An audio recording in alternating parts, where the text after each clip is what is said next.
What's up and welcome back to Kind of Funny Reactions. As always, I'm Tim Gettys, joined by one of the coolest dudes in Orange, Greg Miller. Hi, everybody. It's me, King of Halloween. Getting ready early. I appreciate the commitment. Your match in the background. It's good. I like it. As soon as we sat down and I saw you were orange, ran upstairs, got the orange sweatshirt. It's good. It's good. Damn good. Of course, we have the Nitro Rifle, Andy Cortez. I'm so glad I came back in time. Discord was completely broken for me. There was a little bit of a. I don't know if you came back in time, Andy. No, you came back in time. Every person was just loading for me out of nowhere. I was like, oh, is the show done? Your time twister was broken there. But of course, we have the big dog, Kevin Coelho. What up, guys? Nothing, Kevin. I miss you. It's good to see you. How are you? Good. A little hot. A little too hot. Take off the shirt.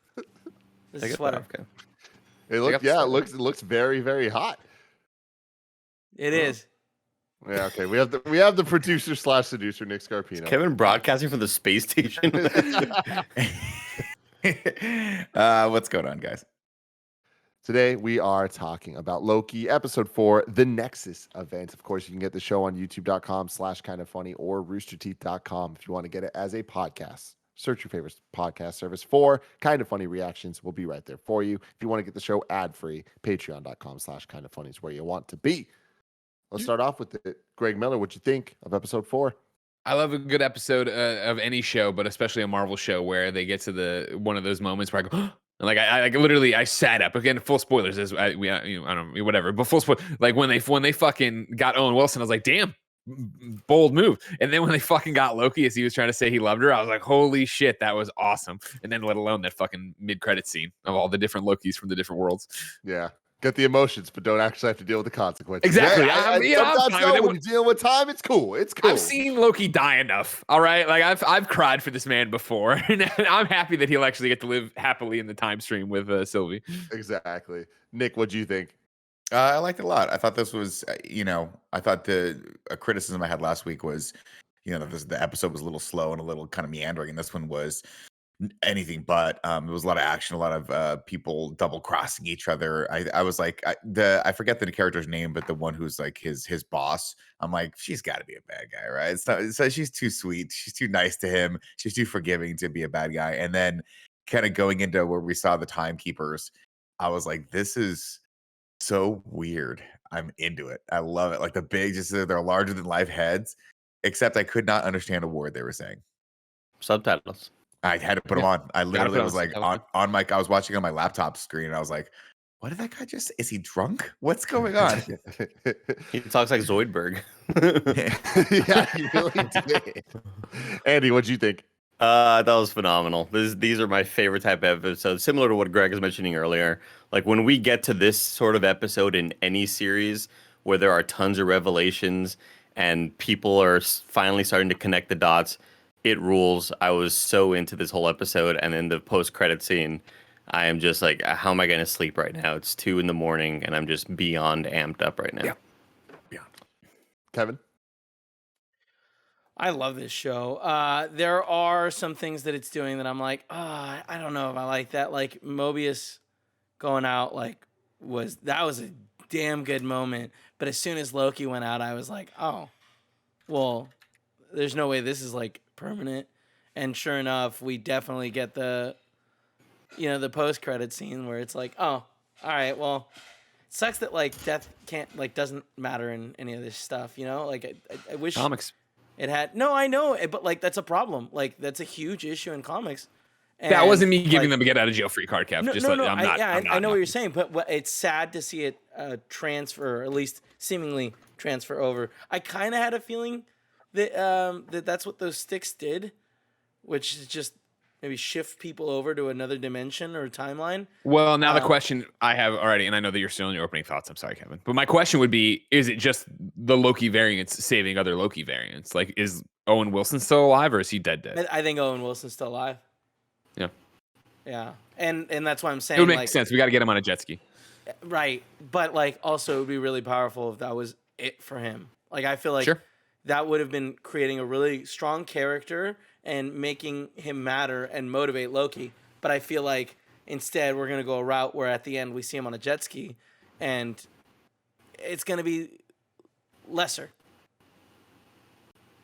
But yeah, I'm enjoying the Yeah. shit out of the show. Enjoying the shit. Tim, how do you like the show? Thank you. I appreciate that. I love this type of episode, just like Andy was saying, because it kind of gave me everything I'm looking for from an MCU show. Where last week had such great character development between the two Lokis, and this one kind of just pushed that to the next level in so many different ways.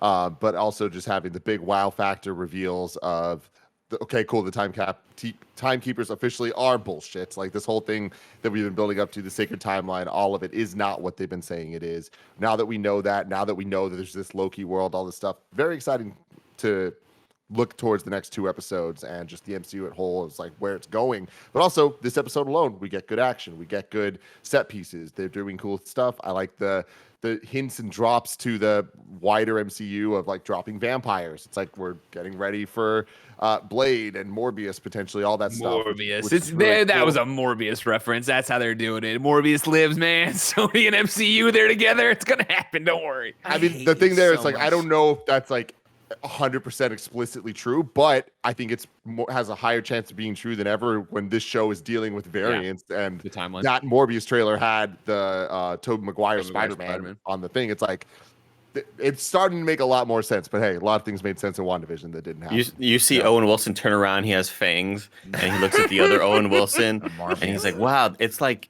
you're me, but there's more of you, Morbius." Oh, Is good the one, more- Andy. Hire me, Marvel! Come Holy on. shit. Holy Hire shit. him. But also it had a cameo, an unexpected cameo. The Lady Sif thing, didn't see that coming. That's fun. That's where I think these Cool MCU to see her. shows could Yeah. like really have some fun moments. And, you know, we had Evan Peters in WandaVision. Didn't turn out the way we thought it would, but just having him was fun. And I think Lady Sif is the same thing here as well. And love post-credit scenes. Always a sucker for them. So having that was cool. But the major shout out I want to give that's been true this entire show, but this episode really cemented it for me, is what I love about the MCU is when they teach us a concept or a group of people or a location, and over time we get to know and love it. We know when we're in Asgard. We know what Mhm. Mjolnir means. We know all this stuff. We now know what the TVA is. The iconography is so strong. All the posters everywhere, all the times that they show stuff, whether it's in the credits or the characters actually interacting with it in the world, I just fucking love it. And I think that they really did a good job making the TVA its own thing in this. And it's like that to me is a major accomplishment for this type of thing, because that's not always the truth for these shows. Greg Miller from Kind of Funny. While it's on the forefront of my frog brain here, what I want to do is give a shout out to that one TVA agent who I thought had a hell of a fucking performance in this episode. I don't know her name, obviously, and I forget what her B-15? I thought she was Hunter. Oh, yeah, you're right. Hunter I'm thinking of B15. I'm thinking of B20 or C20. You're right. B15 is her. Hell of a performance from her, right? Yeah. With the whole, like, you know, the previously on, of course, reminding you that, you know, if she has to give you a memory to do it. And so then when she talks to Owen Wilson, and then when she actually goes in and grabs her, and then when just the performance alone in the parking lot at the Hurricane, right? Where they touched on, like, oh, cool, we're going to go into her brain and see what the actual thing she saw is. And it was like, no, you're not. You're just going to see her from the outside go through this range of emotions of being happy again, but remembering it and coming out. It was like, oh my God, it was heartbreaking. And it was like such a contrast to just the hard ass bitch she's been the rest of the show, right? Like she's been this fucking, I'm going to be knows the grindstone cop or whatever. And I thought she did a really good job with that. Yeah, totally agree. That was a great performance, great back and forth there. That's one of those where you know, in any sort of dramatic show you're watching where there's sort of high stakes, you're just like, yes, go figure it out. Go find out what's going to happen. Yeah, like, I really want you to figure this out. And yeah, that tearing up scene coupled with the music was fantastic. The soundtrack, I mean, I just love that damn killer. theme. I need to hear like some sort of hip hop beat but to it because it's so good. Yeah, I think overall the episode just kept on it had this really good momentum, and you wanted the characters, you wanted Owen Wilson to get to the bottom of it. Watching that sort of Wizard of Oz moment with the timekeepers was so strange and bizarre, and I the only thing that, like, when Sylvie picks up the timekeeper's head and is like, it just keeps going. Like, where does it end? And to me, it's like, well, maybe go like look at the rest of the room. Like, don't just stop here. You know, like there's other stuff to go investigate. It chest seems. you can open up. Can you loot anything around that? Yeah. Is there an item you need? Maybe. I do think that's cool because that's a moment of reflection that's similar, like that's happening to us too. Of like, of course, the journey doesn't stop here. Obviously, they thought that was like the end all be all, and suddenly it's like nope, there's something else going on. And I kind of feel like we're there with them at that moment, and I like that sort of stuff. I'm just happy we have 2 more episodes to go from there because this totally could have been the penultimate episode, and then we just have one more just to wrap it up. But it's like, okay, cool. They're making this choice to keep us in the dark, which I am enjoying for the ride. I am starting to worry more and more that rewatches of the show are going to weaken it instead of strengthen it.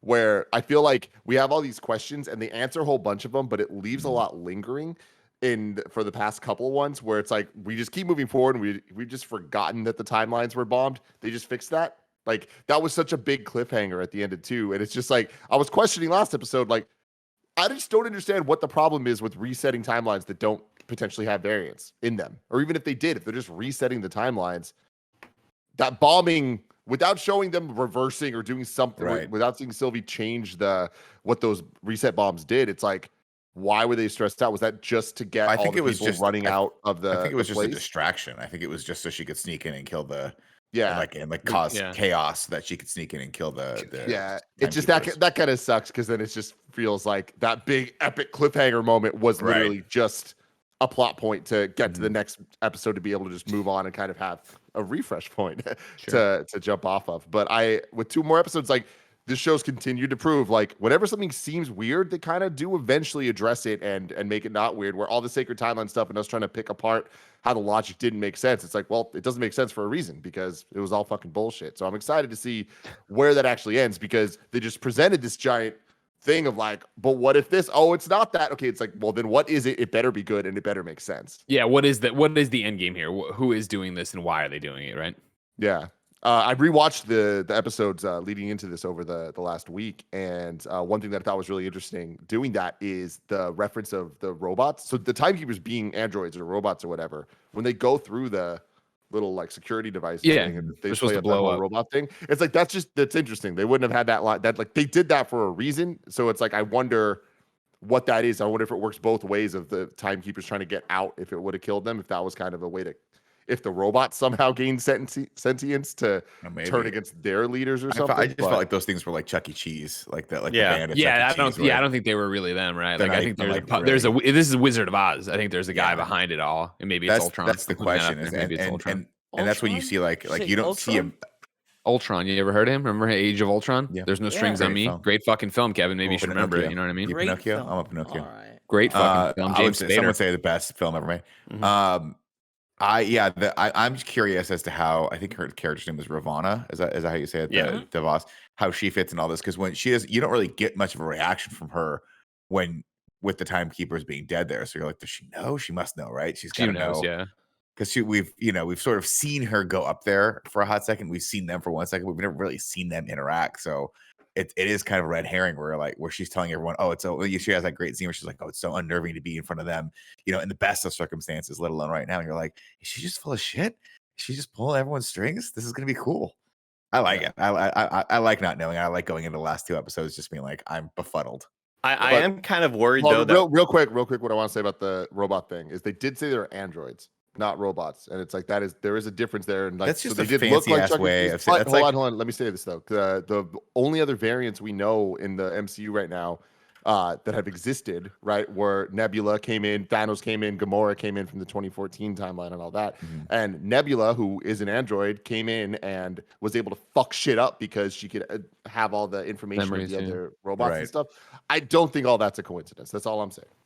This podcast is brought to you by HelloFresh. What is HelloFresh? With HelloFresh, you get fresh, pre-measured ingredients and mouth-watering seasonal recipes delivered right to your door. Skip the trips to the grocery store and count on HelloFresh to make home cooking easy, fun, and affordable. There's something for everyone to enjoy with all recipes designed and tested by professional chefs and nutritional experts to ensure deliciousness and simplicity. Enjoy a wide variety of easy, delicious options for 3 meals a day, plus every snack and special treat in between. with HelloFresh Market. Of course, ladies and gentlemen, I'm Greg. I love to cook, and one of the things that got me started on cooking was these kind of packages, right? HelloFresh sends you the pre-measured ingredients. You get the instructions. You pick ahead of time what sounds good. You don't have to think on the day of. You just go straight down the checklist. You make something good, and you learn how to cook. You learn new methods. That's why I love it. Right now, ladies and gentlemen, you can go to HelloFresh.com/morning14 and use the code morning14 for up to 14 free meals plus free shipping. Again, that's HelloFresh.com/morning14 and use the code morning14 for up to 14 free meals plus free shipping. HelloFresh, America's #1 meal kit. Our next sponsor, why, it's Babbel.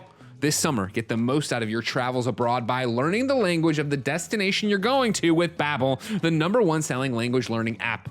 From ordering in restaurants or asking for directions to gaining a deeper understanding of the culture, Babbel makes the whole process of learning a new language addictively fun and easy with bite-sized lessons you can actually use in the real world. Babbel is a can't-miss travel essential. I'm not even traveling with it. Instead, Jen's mom from the one and only Quebec coming down here. I've been using Babbel. I signed up for Babbel. I'm gonna see if I can talk to her a little bit more in French than usual because I usually can't, but I've been doing Babbel because unlike the infamous language classes you took in high school, Babbel designs their courses with practical, real-world conversations in mind. Things you'll get to use in everyday life. With Babbel, you can choose from 14 different languages, including Spanish, French, Italian, and German. Babbel's speech recognition technology helps you to improve your pronunciation and accent. Right now, when you purchase a 3-month Babbel subscription, you'll get an additional 3 months for free.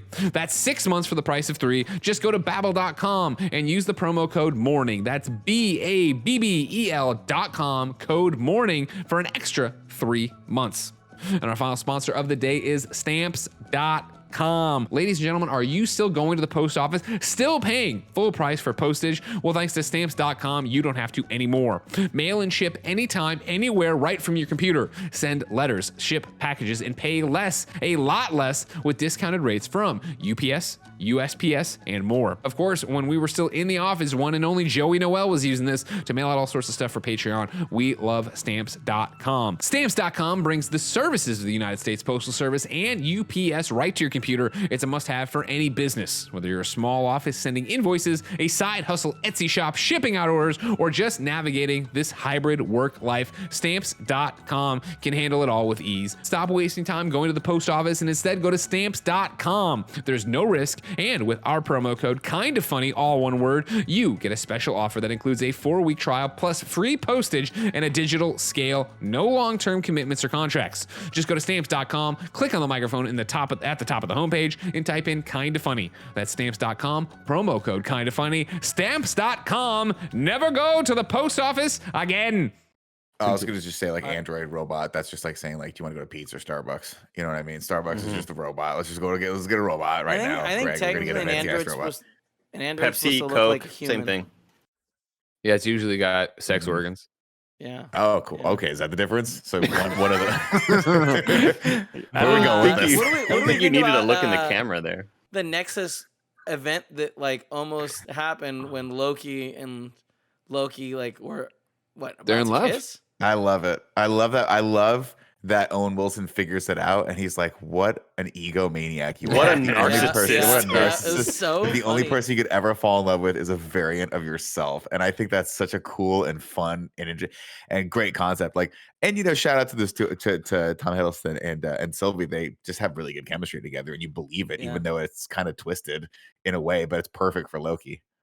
Yeah, because you got to assume there's a lot of like incest happening up there in Asgard. In right? Asgard. Like, Oh my god, they don't call you it know, if you Asgard wanna- for nothing. If you want to bang yourself, go for it. Is that just masturbation at that point? It's not like going to be, they won't Self-love. be, they're not the Self-love. same though, right? Like, I mean, they're not going to have the same DNA. I think they can have their own backstories and whatever, and the variant, obviously, of how they got there or whatever. Yeah. Hmm. Kev, can you bring up the image of the post-credit scene here? Sure can, my guy. Lot of that's not interesting it. stuff That's going not it. on. Hold on. There it is. That's it right there.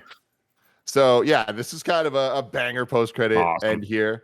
Looks like they're in a New York that did not go the way that it did in the movies that we're familiar with after the Battle of Avengers. But we have 4 Loki variants here. We have what was credited in the credits as boastful Loki on the left, the guy with the hammer. He is played by Deboya O'Pare, who is the house guard in Dorne in Game of Thrones. That was Dorne! sick. Oh. Then we have Kid Loki in the front, who eventually in the comics joins the Young Avengers. So there's the continuation of the young kids being introduced in all 3 MCU shows so far. Cool. Played by Jack Veal, who's previously seen as Little James from Netflix's The End of the Fucking World.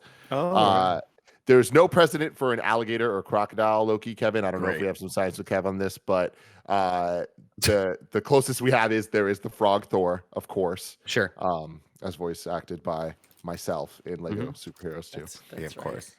The best. Someone say the best interpretation of Frog Thor. Hey man, I haven't heard another one. So Vocal. Yeah. then of course on the right we have Richard E. Grant in the classic comic Loki outfit. I fucking love this decision. How stupid and perfect. Yeah. But what the hell's going on? Are they dropping them in an apocalypse land that's about to die to just kill them all off? Is this, like Greg was saying, Loki is pulling the string somehow, a different Loki, and like making this all happen? I don't know, but I'm interested. I think it's the League of Lokis. I think one Loki started figuring it out and then was able to start saving Lokis and building an army here.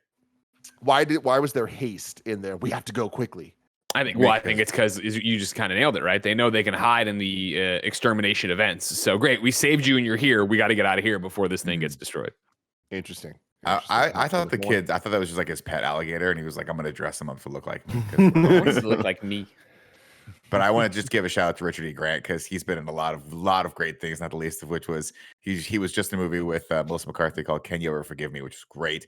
But he was also in Hudson Hawk. He was the bad guy in Hudson Hawk, which if you've ever seen that movie, it's so ridiculous.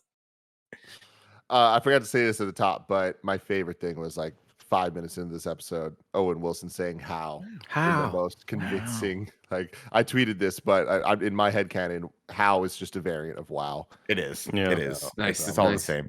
Yeah. He was really good in this episode too. I know we touched on it in a second, but him and Loki's back and forth and yelling at each other, or not yelling, but I mean, heated conversations in the interrogation room I thought were great. And then when he goes to get him and bring him out, I thought was cool too. I just feel like we don't have an Agent Coulson in the world anymore, because Greg Clark's just not really around anymore. I feel like can we just plug Owen Wilson back into the MCU? Can he just be in every movie? It's like hey guys, like Marvel, you don't got to explain it. We'll never notice it. We'll be cool. Android. Everyone can be cool. There's no need to explain it. Just throw it in there. We're not going to try to break down the lore, Nick. We're not going to try to find any plot holes. Like, just put him in. We'll forget about it. It's okay. I need a Paul Rudd, Owen Wilson scene in every movie. I need that. Well, I mean, that's actually a really good point too, is we know that the most we've ever dealt with time really besides Avengers is Ant-Man, right? So it's like we know that Kang the Conqueror is going to be in Ant-Man 3, and with them all facing off stuff, I wouldn't be surprised. Like another totally potential theory that's just becoming more and more of a potential in this show is the TVA is in the quantum realm, like is in that little city that was in the background, or not is the little city that we saw in the background of Ant-Man and the Wasp 2. Oh, so cool. That could be. There's been lots of TikToks about that, of them freeze frame and zooming in on the city, then coming back here. The whole time works differently down here. Conversation that has been said so many times in Ant-Man and the Wasp, and then is said by Owen Wilson in the show. So that could be really, really interesting. Was there any credence given to the I think one of you guys sent me a clip of a kid's the theory that Loki stole one of the time stones, and that's why he could reverse that building. That was Kevin. No, sent me last week. there wasn't. It seems like that's too bad. That would have been cool. Yeah, I thought that was going to be a really cool explanation for why he was just chilling the whole time, because he's like, I got a time stone, I can just roll this back whenever I want. But so, Greg, if your theory is going that the Lokis are doing a Loki-thon, assembling, Loki's and then we're gonna get that Loki's assemble moment. What do you think is happening to the I don't think other they're gonna say that people variants being pruned, like Owen Wilson? I think I don't know. I haven't thought this through as that much. You know what I mean? I imagine we have to get Owen Wilson on a jet ski. So for me, it's working backwards from that of how that's going to be. And so I like the idea that only Lokis are being saved because they're going through and figuring that out and doing that thing. And then at the end of this show, when Loki and Sylvie are happily ever aftering or whatever it is for them, even if that's still them on the run doing stupid villain things or whatever, I think they're going to pop into a timeline where Owen Wilson is on a jet ski and we see it that way. And maybe they get that moment of like holding hands on a beach, watching him do it. And that's like the final thing of them being like, you know what I mean? Like our version of him is dead, but we still get to see him happy in this timeline now that we've, created a multiverse or allowed the multiverse to exist or something And like that. Sylvie's like, what the hell's a jet ski? I He's never right- liked Why this is he guy. writing that? He I have interrogated no- me the entire I time. have no connection to this man. I also Shield love how note they means dealt something with to her. Loki. I love how they dealt with her being a little girl and just like her backstory, just as a whole, just like being scared, just being, and the whole time questioning, like, what the fuck? Like, what did I do? Like, what was the Nexus event? Yeah. And that I can't took wait to see her- what it was going to be. and her talking to Oh, see it. Ravonna or whatever her name is, Ravonna. and her just being like, I don't even know, and just seeing the pain in Sylvie's face, I was Yeah. like, damn, that was really fucked. Yeah, tonight. but Like, she's that- totally this full made of the shit. show worth it. Oh, yeah, she totally. remembers. She's Definitely, yeah. twisting the knife. That's why we're gonna Yeah. find out what the Nexus No. event. would have Oh been. yeah, she's No doing question. the. I've done this so many times that I don't even remember what your thing was. Who gives a shit? You're not that significant, sort of thing. They imply that the Nexus event was that she's a woman with two lines. One, her saying that she was the goddess of mischief and like put emphasis on that. And then the other being that she was playing like with the toys and like talking about Valkyries. So it's like, was the Nexus event just that it was a female Loki and she was starting to go down a path of becoming a Valkyrie, and that was the turning point that would have like caused too much change from what Loki needs to be? Yeah, I mean, it don't- seems like it, but like, wouldn't that have triggered the moment she was born? Yeah, that's what I think. It But I seems guess to me that like it's something more having to do with the TVA. The fact that they wanted to step in, and it seems like the consequences there are going to affect Ravonna and her crew there at the TVA, as opposed to just maybe affecting that world that she's in. It seems too important and significant to really kind of focus on that moment, and even again having that moment in the elevator of like, what was going to happen to me? What was going to be that Nexus event? Like, I don't even remember. But like, I think it is having to do something more with the TVA than it is her world of Asgard. And I do want to That's a say, good Andy, point, you actually. said a second ago, shout out to the music in this, like throughout the entire series, but this episode specifically, I love that it starts off with like Asgardian sounding stuff. And I was like, oh, fuck, we're about to see Asgard. And then we did. And I'm like, God damn it, MCU's finally hit a point that there's like identity to the motifs and shit, like across the board. So shout out to you, MCU. You finally did it. You finally They're did doing it. okay. Yeah, they're doing all right. They're doing all Figured right. it out. Let us know in the comments below what you thought about episode 4, the Nexus event of Loki. We will be back the following 2 weeks with more reactions for episodes 5 and 6. And then we're going to do Loki in review because that's how we do it here in the MCU in review, baby. Till next time, love you guys.